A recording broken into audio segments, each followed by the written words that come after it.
عیسائیوں، یہودیوں، غور سے سنو، میری آواز تم تک پہنچ جائے گی، اس جلسے سے نہیں تو یوٹیوب چینلوں سے پہنچ جائے گی۔ اسلام کو یہ بھی گوارا نہیں کہ کوئی ہندو، کوئی عیسائی، کوئی جینی، کوئی بدھسٹ، کوئی سکھ، کوئی کرسچن کیلے کے چھلکے پر پیر رکھ کے پھسل جائے، یا کوئی بچہ یا بوڑھا پھسل جائے اور گر جائے اور اس کو چوٹ لگ جائے۔ اسلام اتنا بھی گوارا نہیں کرتا کہ کسی کو چوٹ لگ جائے، گر جائے، وہ تمہارا قتل ہوتے ہوئے دیکھنا کیسے گوارا کر لے گا؟ وہ تمہیں مرتا ہوا دیکھنا کیسے گوارا کر لے گا؟ اسلام کی تعلیم تو یہ کہتی ہے کہ کسی کے پیر کیلے کے چھلکے پر پڑے ہو وہ گر جائے، اس سے بہتر ہے کہ کیلے کا چھلکا ہٹا دو، پتھر ہٹا دو، تکلیف دہ چیز ہٹا دو، یہ اسلام کہتا ہے۔ ہاں سنو، اسلام کی تعلیم کیا ہے؟ غور سے سنیے۔ روزہ جو ہمارے یہاں فرض ہے، فرض روزہ جو ابھی گزرے ہیں ایک ہفتہ پہلے، یہ رمضان کا روزہ جو کسی بھی کنڈیشن میں معاف نہیں ہے۔ ہاں کسی بھی کنڈیشن میں معاف نہیں ہے، رخصتی تو ہے لیکن معافی نہیں ہے۔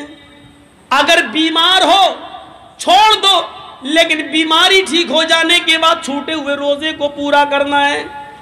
سفر میں ہو چھوڑ دو، بعد میں پورا کرنا ہے۔ یہ روزہ اتنا زبردست فریضہ ہے کہ رمضان کے مہینے میں اگر عورتیں پیریڈ سے ہو جائیں، ان کو مہینہ شروع ہو جائے تو وہ نماز بھی چھوڑیں گی اور روزہ بھی چھوڑیں گی۔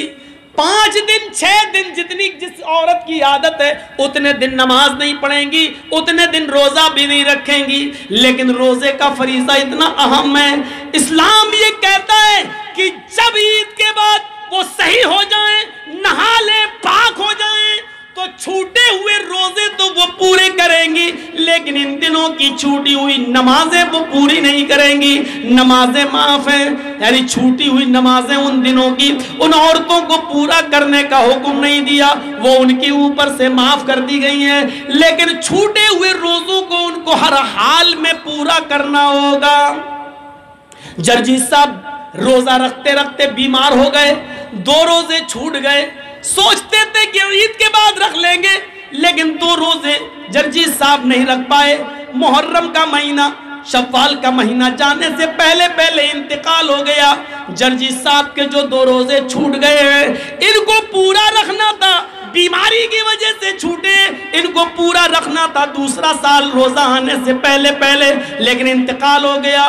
تو یہ مرنے کے بعد بھی میرے اوپر سے معاف نہیں ہے۔ اب یہ چھوٹے ہوئے 2 روزے میری اولاد پورا کرے گی، میری بیوی رکھے گی، میری بہن رکھے گی، میرا باپ رکھے گا، میرے خون کا کوئی رشتہ ہوگا وہ رکھے گا۔ غور کیجئے، یہ اتنا زبردست فریضہ ہے یہ روزہ جو کسی بھی کنڈیشن میں معاف نہیں ہے۔ بہت زیادہ کوئی بوڑھا آدمی ہے جو روزہ ہی نہیں رکھ سکتا ہے، اس کی اوپر سے بھی معاف نہیں ہے۔ ہر روزہ نہیں رکھے گا، لیکن ہر ایک دن کے روزے کے بدلے میں مال فدیہ دے گا، ایک مسکین کھانا کھلائے گا، ایک فقیر کو کھانا کھلائے گا، پیٹ بھر کے اس کو کھانا کھلانا ہے۔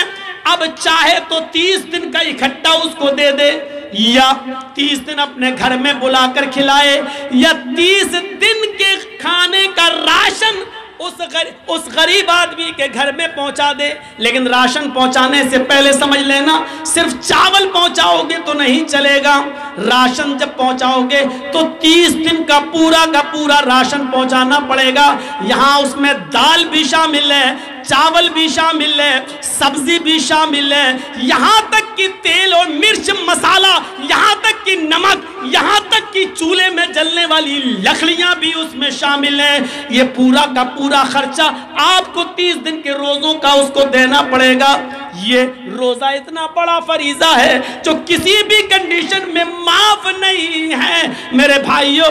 لیکن اسلام یہ کہتا ہے جرجی صاحب بیمار ہیں، جرجی صاحب روزے سے ہیں، جرجی صاحب کے بغل میں پڑوس میں رادھے کرشنا نام کا آدمی رہتا ہے، اس کا بیٹا بیمار ہے، اس کو آپریشن کی ضرورت ہے، ڈاکٹر نے کہہ دیا ارجنٹ 1 بوتل خون کی ضرورت ہے، ایک بوٹل بلڈ کی ضرورت ہے، اس کے گروپ کا بلڈ چاہیے، اس کے گروپ کا بلڈ نہیں مل رہا ہے، جرجی صاحب کا بلڈ گروپ وہی ہے جو اس ہندو لڑکے کا ہے۔ اسلام یہ کہتا ہے اس کی فوراً جان بچانے کے لیے جرجی صاحب آپ فوراً ہاسپٹل جائیے، ایک بوٹل بلڈ دیجئے اور جلدی سے اس کو چڑھوائیے اور اس کی جان بچائیے۔ جرجی صاحب کہنے لگے ایک بوٹل خون دیں گے تو روزہ ٹوٹ جائے گا۔ اسلام یہ کہتا ہے کہ یہاں پر کسی کی جان بچانے کے لیے اپنے روزے کو توڑ دو۔ ایک غیر مسلم بچہ ہے، انسانیت کا تقاضا ہے، روزہ بعد میں پورا کیا جا سکتا ہے لیکن وقت پر اگر بلڈ نہ ملا تو اس کی جان چلی جائے گی، اس کو فوراً بلڈ دو۔ جرجی صاحب کو اپنا روزہ توڑنا پڑے گا اور روزہ توڑ کر بلڈ دے کر اس کی جان بچانا پڑے گی۔ میڈیا والوں لکھو اور بیان دو، اسلام یہ شکشا دیتا ہے، اسلام یہ تعلیم دیتا ہے، تمہاری طرح نہیں کہ رام کا نام بدنام کرو، پیڑ سے باندھ دو، جے شری رام کے نعرے لگاؤ، مسجدوں سے بھی گزرو تو رام کا نام لگاتے ہوئے گزرو، یہ نعرہ لگاتے ہوئے سنو۔ اگر تمہارے عقیدے کے مطابق رام چندر جی جیوت ہیں، زندہ ہیں، تو یقین مانو کہ ان کی آتما اندر سے کتنی دکھی ہو رہی ہوگی، ان کی آتما اندر سے کتنی رو رہی ہوگی کہ میں نے تو اپنے شاگردوں کو، اپنے چیلوں کو ایسا رام دھرم بنانے کے لیے نہیں کہا تھا، ایسا تو نہیں کہا تھا، لیکن آج یہ کتنے گر چکے ہیں کہ اپنے سوارتھ کے لیے ہم کو مسجدوں کے باہر بھی نیلام کر رہے ہیں۔ ذرا تصور کیجئے، یہ اسلام ہے جو ہمیں جوڑتا ہے، یہ اسلام ہے جو ہمیں مانوتا اور انسانیت سے جوڑتا ہے۔ یہ اسلام کی شکشا ہے، اسلام کی تعلیم ہے، اسلام کی دعوت ہے۔ ہم ہیں کہاں؟ ہمیں بہت غور کرنے کی ضرورت ہے۔ یہ اسلام ہی ہے جو کہتا ہے واللہ لا یؤمن، اللہ کی قسم وہ مومن نہیں۔